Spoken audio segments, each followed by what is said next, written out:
This is a video to help us find the missing sides of rectangles whenever we are given the perimeter.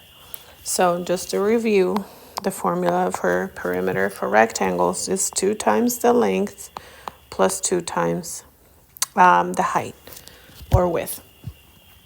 Here, let's do width. And so on this case, we have our length.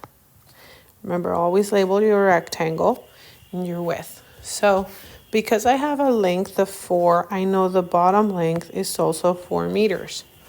So my formula would say perimeter equals 2 times length, which is 2 times 4, plus 2 times W.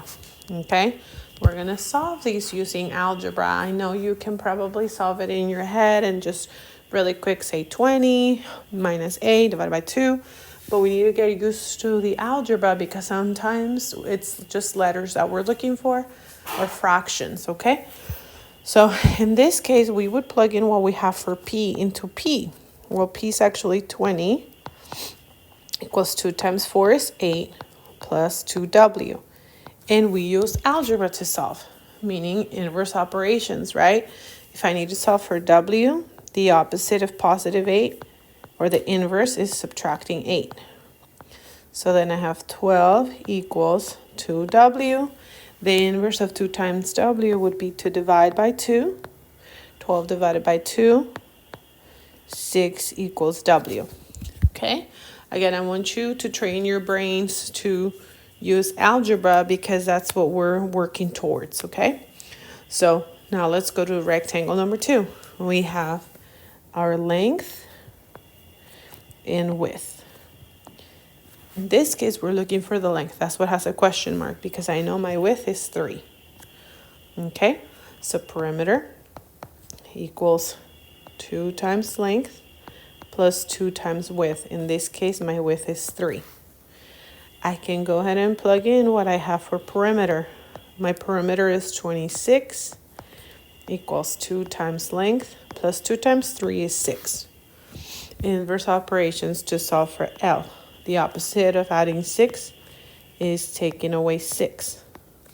So that gives me 20 equals 2L. The opposite of 2 times L multiplied by 2 would be to divide by 2.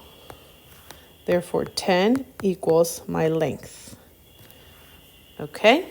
And then I'm going to do one more and let you finish the rest, okay? So this guy just has 6, right?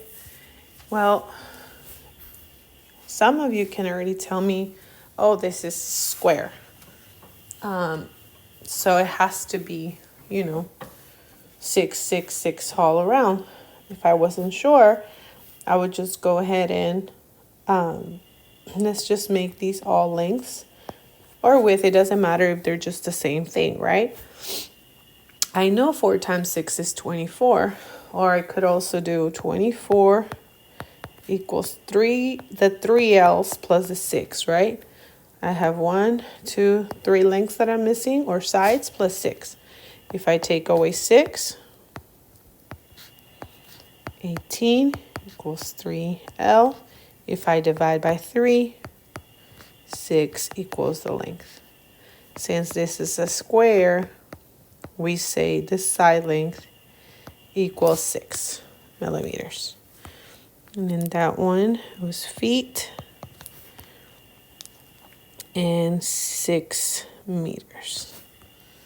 Okay, so go ahead and practice solving for the side lengths backwards. If you see only one length, that means like a number 5, that's a square. So you can either divide or use algebra for that one. But I want you to get used to this, okay? All right.